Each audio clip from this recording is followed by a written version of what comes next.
Assalamu alaikum wa rahmatullahi wa barakatuh. Hürmetli televizor qarovchilar, efirda fikir topshiruvi. Biz haliga studiyada o'zimizga ko'rkam fikrdoshlar izlaymiz. Ikki shaxs ham bir fikr. Qolgani albatta topshiruv davomida belgili bo'lar. Bugungi topshiruvda qatnashganlar dunyoviy fikrni taqdim etadi. Tataristonning ot qozongan fan ishlitlisi, tanilgan adabiyot g'olimi, tanqidchi, filologiya fanlari doktori ham professor Alfat Maqsumjonov Zokirjonov. Hayırlı gün Alfat abi. Hayırlı gün. Dini fikrni taqdim etə, telekanalımızın yaxın dostu, mərkəzimizin Rüstəm Məşidi İmam Xatibi İsmail Hazret Bitkinin. Assalamu aleykum Hazret. Wa aleykumussalam ve rahmetullahi ve barakatuh. Hürmetli fikirdaşlar, biz topşırığımızı qadigina sıravdan başlarga ko'nikkan, keyifləriniz neçək? Alfat abi. Allah'a şükür, eybət. Kişi bit har vaqt ümid bilen yaşay. Şuna görə mine yaxşı keyif bilen eliga topşırığa kildik. Rahmet Alfat abi. Hazret sizde keyif neçək? Allah'a şükür, günler yaktı, sağ salamet. Men indi tamaşaçılarga da, Hazretimizga da söylep keteyim. Alfat abi benim ustazım. Uzaq yıllar ol meni universitet çorunda türlü fənlərdən, tulayım alğanda ədəbiyyat tarixindən oqutdu. Rahmet sizga Alfat abi bergan bilimiz üçün. Bek şatman. Rahmet Hazret aliga topşiruğa kelganiz üçün. Aqran gana topşiruğumuzun birinci ülüşünə, tanışu ülüşünə köçigəli. Tanışu ülüşün başlap jiberəbiz. Hürmetli fikirdaşlar, tanışu ülüşündə kişi özü bilen özü tanıştırmay, anın ömür boyu şug'ullangan işçənligi turunda yanaşa oturgan fikirdaşı öz fikrini bildirip gitarga tiyir. Alfat abi, sizning yanaşagizda muhtaram İmam Hazretimiz dinge münasebetiniz nindi? Edem zatı dünyaga kelip, indi özüne akıl jiyip, bilim jiyip, özü tanıy başlagandan soň menimçe Allah Teala bilen yakın kile. Dürüst kişi edem zatı dünyavi rahatlıklardan tezgine arınmay. Şuna göre de kimlerdir indi dinge irterek kilip din yoluna basa, yani anın tüp taleplerin, 5 talebin dip aytım indi, negiz baganaların ötep yaşay başlay. Kimdir onu eliga ötep yetkire olmaska da mümkün. Men özümni din yolundagı şahıs dep tabam. Çünkü benim bütün iş amelim, söylegen sözlerim, başka kişiler bilen mügalemem, onlar negizde Kur'an-ı Kerim taleplerine, şariat taleplerine turı kile. Şu vakitte men bugünkü günde dinimizin eligi taleplerin öte bitire almayayım. Hürmetli Hazretimiz, yanaşada tanılgan galimimiz otura, galimlik işçənligine hem edebiyatqa münasebetiniz nindi? Bizning dinimizde ilimge, umumen dini bilimge tugul, şeriattan gene tugul, umumen Allah Teala bergen her bir bilimge zor hürmet var. Hem de şul galimler qaysalары luğa, tilini irene. O birinçiden o dinimizning kuvvetlerge yardım ete, dinning türlü yaktan salıngan məğnələrini aşırığa yardım ete, bizge bilim bireler alar. Hem de ikinciden elbette her bir millette özünün tili var. Ol yuğalarga tiyiş tugul. Hem de biz gurur cumhuriyetimizde elhamdülillah var institutlar, galimler, til bilgiçleri, qaysalары armaz, talmaz, öz işlerini jitkizeler, hem de tilini, milletimizni üstireler. Rahmet olsun Hazret fikirleriniz için tanışıp gittik buğay. Biz akırınına topşırığımızın tağında kızıklarak fikirləşu ilişine köçigəli. Topşırığımızın töbülüşün fikirləşu ilişin başlap jiberəbiz. Hürmetli fikirdaşlar, bugünkü topşırığa 2 tıynak şəxs çağırıldı. Şunun için bugünkü fikir topşırığının da teması tıynaqlıq. Tıynaqlıq teması dinge de bik yakın, edebiyatka da bik yakın Alfat abi. Şunun için indi siz əlige temaga yaxşı matur fikirler bildirsiz degen tilekte aqran gana birinci sorouga köşem. İnternet çiltlerini tekşirip oturdum. Əlige topşırığa hazırlanganda şun tıynaqlıq düşüncesi nerseni anlata ekan ol degen sorouga cavab izledim. Mena şunday bir yarım şoyan anlatma izlep taptım. Okup gitarga ruxsat etiniz. Şun tıynaqlıq nerse ol? Bir azga da riza bulu.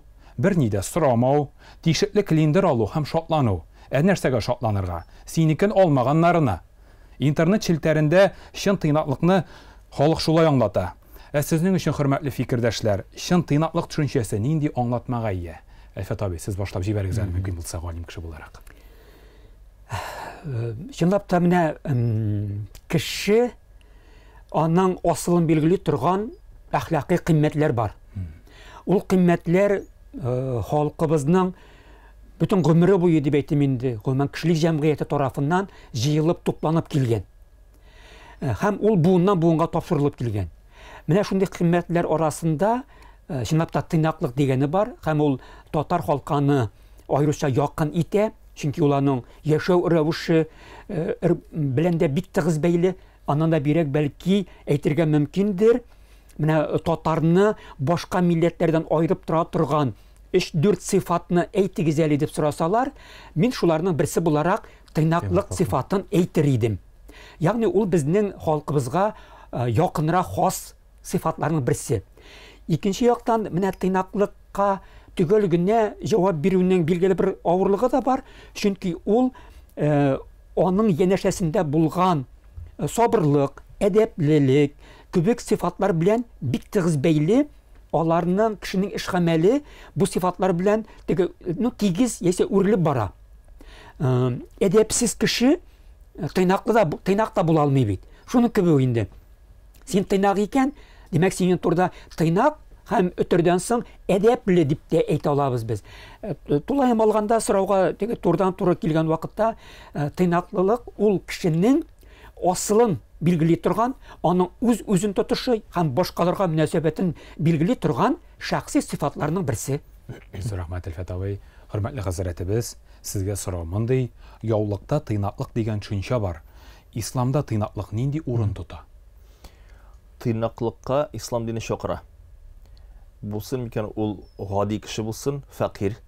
Бакара сүрәсенең 273-нче аятта Аллаһ Субханаһу ва Тааля әйтә: шул кешеләр кайсылары фәкыйрьлектә төштеләр Аллаһның юлында, һәм дә алар кәсеп кыла алмыйлар. Һәм дә сез аларны күрмисез, чөнки алар үзенең тотышында тыйнак. Ләкин сез аларны күрсез, аларның гади сораулары белән. Аларның сораулары сездән басып, ярдәм сорамаслар дип Аллаһ Тааля әйтә. Һәм дә аларга ярдәм итү зур дәрәҗә дип Аллаһ Субханаһу ва Тааля сыйфатлый. Шул ук вакытта Пәйгамбәр саллаллаһу алейһи ва саллям икенче бер хадисендә әйтелә, Аллаһ Тааля ярата шул бай кешене, хәлле кешене, кайсылы үзенең тотышында, киемендә ул артык гаять үзенең сыйфатлары белән, киеме белән аерылып тормый җәмгыятьтән, халыктан. Менә шунысы мәсьәләсе бар. Һәм дә безнең динебездә бар тыйнаклык Аллаһ каршында. Кайчан син танысың, һәрбер ниъмәт Аллаһ Таалядан икәнен, халык каршында. Алар белән аралашу, тәкәбберлек булмасын, кием ягындан, аралашу ягындан, үзен тотыш ягындан. Һәм дә инде әлбәттә тыйнаклык дин ягыннан караган вакытта күбрәк ул тышкы хәлдә кешенеке килә. Әмма сабырлык, уялчанлык һәм дә менә аның каршында, шушы тыйнаклыкның каршында булган сыйфатлар булып тора. Рәхмәт хәзрәт. Әлфәт абый, тыйнаклык татарга хас гадәт дигән сүзләрне ишетергә туры килә. Бүген үзегез дә әйтеп киттегез. Беренче сорауга җавап биргәндә, чынлыкта татар халкы тыйнак халыкмы соң? Халкыбыз тыйнак, һичшиксез. Әйткәнемчә, татар халкының үзенә хас бик матур сыйфатлары бар, бик күп алар. Шул вакытта без инде дөньяви кешеләр буларак та, дин әһелләре дә һәрхәлдә тигәйсә бу милләтне, халыкны аерып карамыйбыз. Чөнки һәр халык ул үзенең сыйфаты белән, үзенең барлыгы белән дөньяга яратылган икән. Ул шулай яшәсен, яши, Аллаһка шөкер. Шулай да менә мин үземә татар кешесе дигән вакытта үзендә билгеле бер горурлык хисе булуын телим, һәм үземнең милләттәшләремдә дә шушы сыйфатлар булсын иде дим. Ягъни кайда гына булсак та без транспортта барабызмы, хезмәттәме, нидер спорт сарайындамы, карагыз әле, татарлар утыра бит дигән сүз әйтергә икән. Димәк, ул безнең халыкка хас булган ниндер сыйфатларның теге тышка чыгуы дип атыйм мин аны. Менә шундый сыйфатлар арасында берсе аның тыйнаклык. Дөрес, моның янында теге алар әйткәнчә кушылып киткән сыйфатларыбыз бар бит әле, әхлакый кыйммәтләр дип атала торган. Татар нинди ул? Татар ул сүз тыңлаучан. Күршедәге милләт вәкилләре дә сүз тыңлаучан. Ләкин татарда ул күбрәк. Менә мәктәп укытучысы, яисә вуз укытучысы буларак, балалар, әйдәгез, тегендә барыгыз әле, яисә алып килегез әле, менә моны эшләгез әле дип тәмәләп кушкан вакытта, мин татар авылында үсеп, чын татар тәрбиясе алган кешенең моны тизрәк эшләвенә иманым камил. Татар ул өлкәннәрне хөрмәт итә. Бездәге кебек абый, апа дип әйтү башкаларда юк дәрәҗәсендә. Мисал өчен, теге брат дип, дәде дип рус дусларыбыз әйтә икән, аларныкы башкача яңгырый бит. Яшь айырмасы зуррак булса да, алар абый, апаны бик әйтмиләр. Безне үскән вакытта авылда бер генә яшь өлкән, сен караны, абыеңа, апаңа сүз әйтәсе булма, аның сүзенә каршы киләсе булма дип, безне өлкәннәргә хөрмәт белән карарга өйрәттеләр. Бу татарга хас сыйфат. Башкаларда да бар. Ләкин менә бездә ул миңа тойыла күбрәк кебек. Шуны кебек үк сабырлык, ул миңа калганда әлеге сыйфат, ул татарга хас. Аның эшчәнлеге, хезмәт яратуы сир түгел. Бик күп төрле кешеләрдән ишеткәнем бар минем. Татар егетләре, кызлары белән уртак хезмәт башкару җиңелрәк, рәхәтрәк. Алар хезмәт итәләр, алар сүз тыңлыйлар. Ягъни менә бу сыйфатлар алар берсен-берсе туландырып, байытып киләләр. Шулар арасында тыйнаклык, ул татарның, менә хәзрәт аңа кат-кат басым ясады бит. Ул башкалардан аерылып тормау, нинди кирәкле кирәксез урында шәшрәп чыкмау, үзеңне итәгатьле тоту, ул шушы тыйнаклыкны ачыклый торган билгеләр дип саныйм. Шуңа күрә мин татарның тыйнак булуы белән билге горурланам.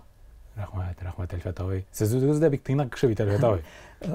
Рәхмәт, амин шулай булсын.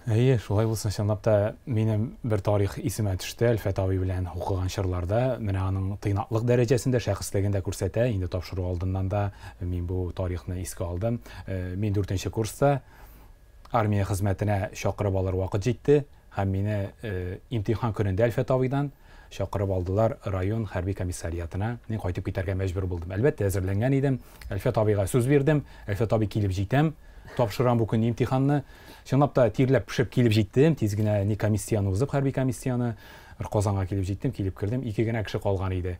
Ләкин мин килеп кердем. Әлфәт абый карады да, тирләп пешкән малай килеп керде бит инде районнан. Ильяс, күрәм, әзерләнгәнсең, җаваплы, булай гына куям бишле. Бар.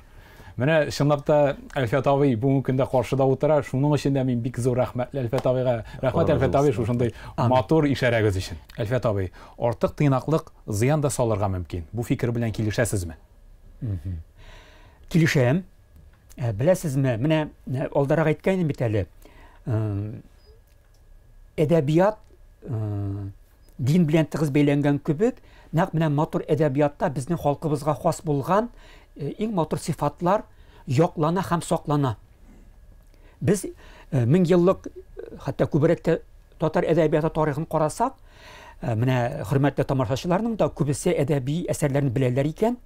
Бердән әдәбият үзе инде әдәп сүзеннән, димәк ул әдәп сүзеннән буларак шушы тыйнаклыкны алгы планга куя һәм безнең күңелебездә калган образлар, геройлар, теге язучының әсәре нәкъ менә үзенең иң матур сыйфатлары белән, бәлки тыйнаклык сыйфаты беләндер.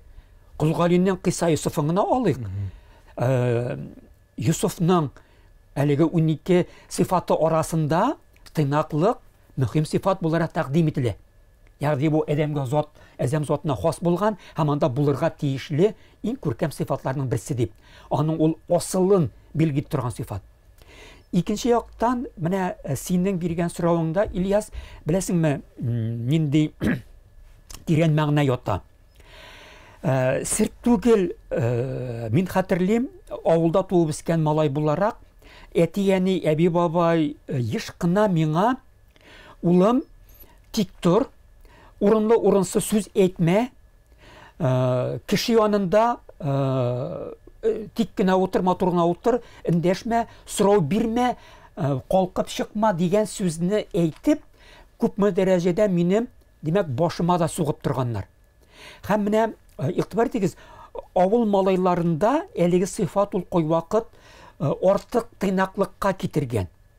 Ул бәлки, мисалын шәһәр шартларына килгәннән соң рус телендә авыррак сөйләшү беләнме, әлеге яңа чит мөхиттә үзен-үзе таба алмау белән дә бәйледер. Ләкин мин укыган елларында ук хәтерлим, без авыл малайлары еш кына бер почмакка җыелып, өелеп дигәндәй, эндәшмичә, катнашмыйча, нидер чараларда читтә калырга тырыша идек. Менә Айдар абый Хәлимне беләсез инде, ул танылган язучы, публицист. Айдар абыйның бер язмасында булай ди. Менә татарның ди бик матур сыйфаты бар, сабырлык. Кой вакыт безнең татарга хас сабырлык ул миш арты сабырлыгына әйләнә һәм уларның куркаклык сыйфатына китерә. Кирәк урында без үзебезнең сүзебезне әйтә алмыйбыз. Туктале ди, куркам ди, уялам ди, я русча әйтүдән курка ул, я әле дә баягы бала мәктәп елларына бала вакытта әтигәнидән алган. Шушы эндәшмә, сабыр ит, яисә кешегә артык күренеп турма дип, аны тыеп торганнар. Һәм ул безнең әлеге тыйнаклыгыбыз, әйткәнемчә, ниндидер куркаклыккамы, яисә тиешле урында, кирәк урында сүзне әйтә алмауга да китерергә мөмкин. Шуңа күрә мин бу очракта һич кенә дә кыюлык белән тыйнаклыкны капма-каршы куясым килми. Әйткәнемчә, алар берсен-берсе тутыра торган сыйфатлар булырга тиеш. Син тыйнак, әдәпле булып кал, ләкин шул вакытта тиешле урында үз сүзеңне әйтә бел. Рәхмәт Әлфәт абый, хөрмәтле хәзрәтебез, артык тыйнаклык зыян саламы? Сезнең фикерегез нинди? Динебездә нинди фикер? Гомумән әйткәндә, әгәр дә без тыйнаклыкның кайсы сыйфатларын без ачтык, ул кешегә зарар салмый. Менә шул сыйфатлар кайсы кешеләр тыйнаклык белән бутарга мөмкиннәр. Теге артык уялчанлык, сүз әйтмәү, куркаклык сыйфатлары. Аларны тыйнак каршында алар йөрмиләр дә. Шуңар да безгә мөһим хәзрәтләргә, галимнәргә менә шушы матур сыйфатларны дөрес яктан ачу, аңлату. Бар безнең дә хәзрәтләрнең бер сүзе. Әгәр дә синең тыйнаклыгың шәкертнең каты сүзенә һәм дә итагатьсезлегенә китерсә, бу тыйнаклык түгел дип аңлата. Бу тыйнаклык түгел дип. Пәйгамбер саллаллаһу алейһи ва саллям да тыйнак булган. Аны сахабалары да, Усман бин Аффан. Ләкин дә җәннәт эшләрендә, изге эшләрдә алар беренчелектә булган. Аллаһ субханаһу ва тааля Куръани Кәримдә безгә әйтә, әгәр дә сезне нинди булса бер эшкә этәрсәләр, фаншуһу. Сез этәрегез, басыгыз. Килегез аңар, үзегезне күрсәтегез дип Аллаһ Тәала чакыра. Кайр вакытны була шулай яшенекте кешеләрдә куркаклык сыйфатын без тыйнаклык белән аны бутырга мөмкинбез. Әлбәттә без яратабыз шул кешеләрнең кайсылары безгә сүзебезне үти, сүз әйтми, дәшми, каршы килми. Татар халкында кайр вакытны шушы мәгънәләргә кертеп җибәргә мөмкиннәр, һәм дә шуның сәбәбендә кешеләрдә куллык сыйфаты да барлыкка килә. Маңкыртлык, фикерсезлек сыйфаты да барлыкка килә. Гомер буе башта әти-әнисенең сүзенең эчендә яшәде, анасы әбисендә, анасы хатынының сүзенә кирип китә. Теге гомумән үзенең фикере булмый дип әйтерлек. Һәм дә ул үзенә карата бер гади бер машинага гына әйләнеп кала. Кеше аңа риза, җитәкче риза. Ләкин әгәр дә кеше әдәпне өйрәнсә, китабын укыса, һәм дә андан булган китерә мисалларны үзенең тормышында күрсәтсә, динне өйрәнсә, куркаклык дигән сыйфатлар, кирәкмәгән уялчанлык сыйфатлары, алар бөтенесе читкә китә башлый. Һәм дә әлбәттә тиянидән дөрес тәрбия. Баланы биргә кирәк укырга. Биргә кирәк зур шәһәрләргә, чит җирләргә, сәфәрендә күрсен ул. Әзрәк чит кешеләр белән яшәү сыйфатында күрсен ул. Үзенә ашарына һәм дә киемен хәстәләргә дә җафасын чиксен ул әзрәк. Һәр вакыттан әгәр дә без балабызны үзебезнең әйтерлек химаябыз белән карап торсак, каплап торсак, ул бер заман 40 яшьтәге басып торган бик тә тыйнак һәм куркак җегеткә әйләнәчәк. Һәм дә әгәр дә кыз ягыннан карасаң, аның тыйнаклыгы гаилә кора алмаска әверелә бит инде. Эшендә дә кеше уңмый бит аннары соң. Менә ул кешене бөтенесе җафага китерә. Шуңар да тыйнаклыкның шын мәгънәсен өйрәнергә кирәк, һәм дә әти-әниләр үзенең баласында дөрес тыйнаклык сыйфатын үстерергә кирәк. Җәмгыятьтә тыйнаклык югала бара сыман. Соравыбызда шундый, тыйнаклыкның хәзерге көндәге хәле нинди? Хөрмәтле Әлфәт абый. Бу сорау барыбызна борчый торган сорау, чынлап та, һәм инде әңгәмә барышында азмы күпме без ул сорауга якында килдек. Мөнәсәбәтебезне әз генә булса да белдереп тә килдек, белдереп тә бардык кебек.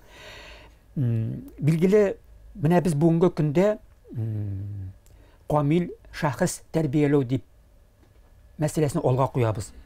Камил инсан ул борынгы чорларда ук, иң борынгы китаплардан ук килә торган әйбер. Моны дин дә таләп итә, кешенең нәкъ камил инсан булдыру мәсьәләсенә, һәм ул әдәбиятта да киң урын алган. Без әнә шундый геройлар үрнәгендә үзебездә дә бу сыйфатларны булдырырга тырышабыз бит инде. Бүгенге көндә әдәплелек мәсьәләсе бармы, сакланып киләме дигән вакытта, беләсезме, менә тормыш яшәештә күпме дәрәҗәдә әхлакый сыйфатларның үзгәреше бар. Аннан читкә китеп тә булмыйдыр. Ни әйтсәң, бүгенге көндә барыбер кешенең матди тормышы алгы плангарак чыкты. Ул акча, байлык һәм башкалар белән бәйле. Шуңа нисбәтле кай вакыт менә кешедә булырга тиешле әлеге аның рухын, күңел дөньясын, асылын билгели торган сыйфатларга без кай вакыт игътибар да итмибез. Күрәсең, ул әлеге ике төрле һәм матди, һәм рухи яшәеш кебек үк ул сыйфатлар алар тигез булырга тиеш. Әйтәләр бит инде, акчасыз тормыш итеп булмаган кебек, без нет счастья дип әйтәләр. Байлык та кешегә күз яше китерә. Богатые тоже плачут дигән кинолар бар, мин шуларны искә төшердем. Шуңа күрә менә кешедә әлеге әхлакый сыйфатның сакланышын мин шулай карыйм, ул булырга тиешлектән. Инде заман үзгәрешенә килгән вакытта без еш кына үзебездә тәрбияләнмәгән, яисә үзебезнең балаларыбызда, онугыбызда күрә алмаган сыйфатларны җәмгыятькә сылтап калдырабыз. Менә тормыш әшәкеләнде, менә урам әшәкеләнде, менә мәктәп тәрбияләми һәм башкалар дибез дә үзебезнең балабызны, онугыбызны акларга тырышабыз. Минемчә, ул беренче чиратта шәхес белән бәйле. Әгәр без шәхес тәрбиялебез икән, ул шәхестә, менә хәзрәт Каткат әйткәнчә, аның булдыклылыгы белән бергә рухи асылын билгели торган сыйфатлар, аларның иң мөһимнәреннән булганнары без Каткат санадык. Ул хезмәт ярату, улларга хөрмәт, чисталык, пөхтәлек, шуның белән бергә сабырлык һәм тыйнаклык кешедә булырга тиешле сыйфатлар бит. Кызганыч ки, бүгенге көндә безнең хәзер инде халкыбызның зур өлеше 80% шәһәрләрдә яши, һәм шәһәр шартларында, нәкъ менә урам йогынтысы арткан шартларда, шушы менә мин балалык елларымда күреп үскән сыйфатларның айрым төрләре дип әйтәмсең, яисә аның өлешләре бераз кими күзәтелә. Һәрхәлдә кызганыч ки, бу әйбер тормышыбызда кими бара. Бу күпме дәрәҗәдә менә кеше шәхесе аның әхлакый дөньясындагы үзгәрешләрнең бер чагылышы дип табам мин. Рәхмәт, Әлфәт абый, хөрмәтле хәзрәтебез, сезнең фикерегез нинди? Тыйнаклыкны бүгенге көндәге хәле аның нинди? Тыйнаклык һәр вакытны кешеләр арасында макталды. Гомумән, әдәп дигән мәсьәлә, аның төшенчәләре, Аллаһка шөкер, аның кыйммәте һәр вакытны актуаль. Тыйнаклык бездә шуның белән югала башлады. Кайчан тигезләшү, яшьләрнең җәмгыятьтә тигезләшү өлкәннәр белән. Өлкән булсын микән, яшь булсын микән, бала булсын микән, алар бөтенесе бер тигезгә әйләнделәр. Хөрмәт дигән әйбер югала бара. Әйе. Монда бит ничек ул гуманитар дип без әйтәбез бит инде. Мәктәптә укытучыга карата мөгамәлә, урамда өлкәннәр белән күрешү. Элек бит яшьләр урам буенча барган вакытта өлкән кеше белән аны тигезләшкәндә тавышын әзрәк киметкәннәр. гармун белән уйнап барган вакытта мулла каршында гармунын алып куйганнар. Ул бер яктан теге карасаң курыкканнар дип әйтәләр, юк, менә бу тыйнаклык дип атала. Әйе. Шуңар менә шушы артык тигезләшү яшьләр белән, балалар белән һәм дә өлкәннәрнең тигезләшүе менә шушы тыйнаклыкны безнең җәмгыятебездән чыгара бара. Икенчесе ул мода.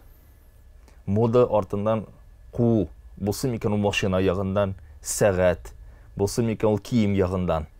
Менә шушы кешенең шын хәлен юкка чыгара. Кеше бит кредит ала. Менә шунысы бар.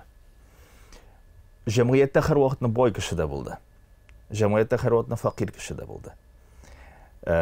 Пәйгамбәр саллаллаһу алейһи ва салламның сахабалары да Умар бин Хаттаб әйтелә, халиф булган шәхәтлек аның иң матур киеме булды дип әйтелә. Менә урамга чыкса, андан матуррак киенгән кешеләр булмаган. Осман бин Аффан ул матур итеп киенгәннәр. Талха, алар бөтенесе матур итеп киенгәннәр. Ләкин дә җитәкче хәленә кирип баскач, алардан тыйнаграк хәлдә кеше булмаган. Әйе, читтән карап торганда аны әйтеп булмас, султан мусламаннарның халифе дип, имамы дип. Ул гади мусламан шикел үзен тутырга тырышкан. Ләкин дә шул ук вакытта хөкем ягындан ул гадиллекне тулысынча халкындан һәм үзеннән сораган. Менә монда да тыйнаклык күрелә. Һәм дә инде әлбәттә безнең ислам динебездә шундый бер мәсьәлә бар, закат дигәне. Менә хәзер безнең көз вакыты бәрәңгесен, кишерләрен кемдер үзенең матди яктан садакасын тапшыра. Менә бу халык арасында тигезләштерә кешеләрне. Нинди генә машинада син йөрмә, нинди генә күлмәк кимәсә, әгәр дә син күршеңә, туганыңа ярдәм итәсең икән, әйе, бу бөтенесе тигезләшә. Кешеләр арасында бер-берсенә карата нәфрәт югала башлый, хөрмәт барлыкка килә башлый. Бер-берсенә арасында тынычлык һәм ризалык барлыкка китерелә. Чөнки шундый бер сыйфат бар бит. Гади халык үзенең теге уңышсызлыгына карап әдәпсезлеккә бәрелә башлый. Сугыну булсын микән, аракы эше булсын микән, зина ва фахишлек булсын микән. Менә бит ул нәрсәсе бар. Рәхмәт, хөрмәтле фикердәшләр, тапшыруыбызның төбелешен, фикерләшү өлешен акрын гына тәмамлап, тагын да кызыклырак нәтиҗә өлешенә күчик әле. Нәтиҗә өлешен башлап җибәрәбез. Хөрмәтле фикердәшләр, нәтиҗә өлеше булайрак башкарыла. Хөрмәтле фикердәш, янәшә утырган фикердәшенә бер сорау бирергә тиеш. Сорау ул фикердәшенең эшчәнлеге белән бәйле булырга тиеш. Әлфәт абый, сезгә инде бирергә кирәк була бер дини сорау, күңелегезне борчып йөргән бүгенге көнгә кадәр, һәм хөрмәтле Исмәгыйль хәзрәтебез ул сорауга җавап биреп китәчәк. Рәхим итегез. Хәзрәт, без барыбыз да Алла юлында, әйткәнемчә, төрле кеше төрле вакытта аңа килергә мөмкин. Шул вакытта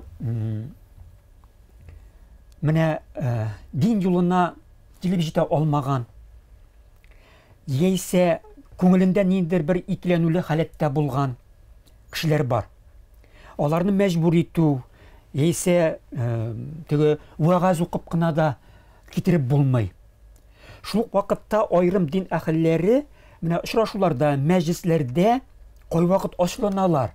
Менә сез дөньявылык белән мавыгасыз, менә әлеге өстә каршында битне табын артында утырабыз, шундый табыннарда утырабыз, Аллаһ Тәгаләне онытасыз, менә Коръән аятләре, сүрәләрен яңгыратмыйсыз дип ачуланып әйтә. Һәм бу мәҗлестән ничектер менә дин юлына басмаган, килмәгән кеше күңеле төшеп, борчылып та чыгып китә. Сез моны мондый кешеләргә, яисә хәзрәтләргә менә мондый халәттән ниндирәк аңлатма бирер идегез? Әлбәттә, тәнкыйть әйткән вакытта, әгәр дә шәхес тиешле дәрәҗәдә булса, эш ягыннан, яшь ягыннан, үз-үзе тотышы ягыннан, аның тәнкыйть шикелле хис ителмәй ул. Теге сиңа акыл өйрәткән, сиңа насихат иткән шикелле сиңа кабул итәсең, җиңел кабул итәсең. Ләкин дә кайчан бездә дин әһелләрендә без дин сыйфатларын күрмәгәч, яки тышкы сыйфатларны гына дини яктан гына күрү сәбәбеннән шушы хис бар туырга мөмкин. Әлбәттә, кешеләр кайчан дин белән мавыгалар, нигә шул мавыгалар дип әйтәсе килә, чөнки өйрәнә башлыйлар. Ләкин дә дингә әле тулысынча кермиләр. Намаз уку, ураза тоту, мусульманча керү, тоту үзен ул һәр вакытта дингә кереп китеп түгел әле ул. Дини кеше ул зур сыйфатка ия дип әйтерлек. Менә шул вакытта бу кешеләрнең сүзе үтәмле була. Үтемле була. Хәтта әзрәк катырак әйтеп куйса да. Ул аны кешене кабул итә. Әлбәттә кешене мәҗбүр итеп булмый дингә. Ләкин дә өндәү бар. Һәм дә өндәүдә ничек Муса алейһиссалам Аллаһ Тәала өйрәтеп җибәрә Фиргаунгә барган вакытта, бит Фиргаун иң дошманы була бит инде. Каулен ләйнен, син йомшак сүз белән аңар динне җиткез дип әйтеп куела. Менә шушы йомшак сүз не белән куллану бездә ешрак булырга тиеш. Чөнки безнең тарихыбызда кызганычка каршы диндән ерагаю аның узак еллар үтте. Һәм дә кешеләрне без хәзерге вакытта чакыра алабыз фақат сөендерү белән генә. Ва баширил муъминин дип Аллаһ Субханаһу ва Тәала Пәйгамбер саллаллаһу алейһи ва салламга искә төшереп әйтә, муъминнәрне сөендерде. Тормыш ул хәзерге вакытта күп таләпләр куя безнең каршыбызда. Налог түләргә кирәк, квартплатасын түләргә кирәк, машинасын сатып алырга кирәк, укуына кертергә кирәк. Һәм дә мулла бабай килә дә намаз укырга кирәк дип сиңа шат итеп каршына куя. Һәм дә тагын да кирәк. Син аны үзенең Аллаһ каршында бер нигъмәт итеп күрмисең, бурыч итеп күрә башлыйсың теге. Бездә әйтә бу дини бурычларын дип. Без бурычны яратмыйбыз бит инде бергә, шулай бит инде. Менә шуңар дини кешеләрне карасаң, чынлыкта менә кайсылар диндә алар намазындан рәхәтлек күрәләр. Коръан укудан рәхәтлек күрәләр. Кичен торып намаз укыганда, уразасын тотканда, иссек көндәрдә ул рәхәтлек күрә. Хаҗына бара рәхәтлек күрә. Садакасын бирә, ул сиңа аңлата, шул хәтлек рәхәт булып китте менә, бер ятим гаиләгә ярдәм иткән идем дип. Күңелдә шатлык, бурлыкка килде ди. Теге нигә уларны шул шатлана? Чөнки ул бурычын бирми уларны, ул менә шин гыйбадат кыла. Аллаһ бирсә, безнең арабызда да көндән-көн күбәя шул дин шәхесләре кайсы телгә дә бай. Тормышында динне күрсәтә белә. Һәм дә алар менә динне җиткезгән вакытта, халыкка сүзне әйткән вакытта без аларның сүзләрен инде чынлыкта насихат итеп күрәбез иншаллах. Әлфәт абый, сез хөрмәтле хәзрәтебезнең җавабына канәгатьме? Һич шиксез әйе. Рәхмәт хәзрәт бик зур. Чынлап та менә сезнең фикерләрегез минем күңел халәтем, минем уйлануларым белән туры килә. Әйе, хәзрәтнең теге өйдәге мәҗлескә киләме, башка киң җәмәгатьчелеккә чыгамы, аның менә вәгазы чынлап та ул тормыш белән үрелеп барылган булса, ул күңелгә ятышлы була. Аны кешегә якынаясың, тартыласың, аның фикеренә иярәсең һәм аның уйлары синең уйларыңда булып китә. Шуңа күрә мин уйлыйм, бу очракта без хәзрәт белән фикердәшләр дип. Рәхмәт, хөрмәтле Әлфәт абый. Хәзрәт, сезнең Татарстанга атказанган фән эшлеклесе, танылган әдәбият галиме, тәнкыйтьчегә нинди соравыгыз бар? Рәхим итегез. Әлбәттә сезнең эшегез әдәбият белән бәйле. Сезнең кулыгыз аша күп китаплар үтә, материаллар. Һәм дә менә безнең татар халкыбызга нинди геройны кирәк микән? Һәм дә безнең татар халкы китап ягындан нинди геройга омтыла микән? Кемне күрәсе килә? Чөнки һәрбер милләттә бар бит үзенчә карата омтыла торган герой. Кемдер трагедияны һәр вакытны күрергә ярата, кино яки китап ягындан. Кемдер комедияны күбрәк күрергә тырышалар. Ә менә бездә татар халкына нинди герой кирәк? Бик кызык сорау, Әлфәт абый. Беләсезме, теге китап язучыларыбыз төрле булган кебек, китап укучылар да төрле. Шуңа күрә инде китап укучы һәм аңа нинди герой дигән вакытта ул кешенең, китап укучының зәвыгы белән бәйле, аның күңел халәте белән бәйле, кемгә нәрсә ошый дигәнгә кайтып кала. Менә буңа бәйле ике төрле әйберне чагыштырыбрак та җавап бирим әле. Менә мисал өчен бүгенге көндә теге без аны массачыл әдәбият, ягъни көндәлек тормыш вакыйгалары белән үрелеп барылган әдәбиятны яратып укуларын күрәбез. Менә аның үзенә күрә бер кумиры булып киткәндә Зифа Кадирова дигән ханым, Чаллыда яшәүче, һәм аның инде дистәләгән китабы кем әйткәндәй, бирәк тә авыл кешеләре арасында яратып укыла, хәтта теркеләнеп беткән китаплар да бар дигәнне минем ишеткәнем дә, күргәнем дә бар. Мин сөенәм. Ул китапларның иштәлеген нинди? Ул менә безнең бүгенге көнебез. Күршедә ишеттеңме? Менә моның кызы кияүдән кайткан, бала белән аерылган, мискенне ире куалап чыгарган, әллә ничә көн вокзалда кунып йөргән, һәм башка. Менә моның белән шундый хәл булган. Ул аңын югалткан, адашып йөргән, башка шәһәрләргә китеп барган, һәм башка. Менә шушыңа охшаган сюжетларны әйләнә тирәбездә һәр даим ишетәбез. TikTok яисә телефондагы WhatsApp'та мондый тарихларны килеп китерәләр. Һәм укучы мисал өчен әлеге әсәрләрне укыганда, карале, бу бит минем белән булган хәл. Минем туганымның туганы бит шушындый хәлгә тап булган иде. Шуны язган бит ул. Каян билде икән ул аны? Дибрәк кызыксынып уку бар. Мин аларга мондый әсәрләр язылсын, укылсын дим. Чөнки китап укучы барыбер бу әсәрләр аша да анда төрле гыйбрәтле көн күреш хәлләре булса да, алар барыбер әдәпкә, әхлакка өйрәтә. Анда барыбер әлеге кыенлыклар, җафа, нигъмә күргән кешеләр дә ахыр чиктә үзен шәхес буларак үзен табу белән тамамлана. Барыбер шуңа килә ул. Менә бу бер төркем, зур бер төркем безнең укучыларыбыз.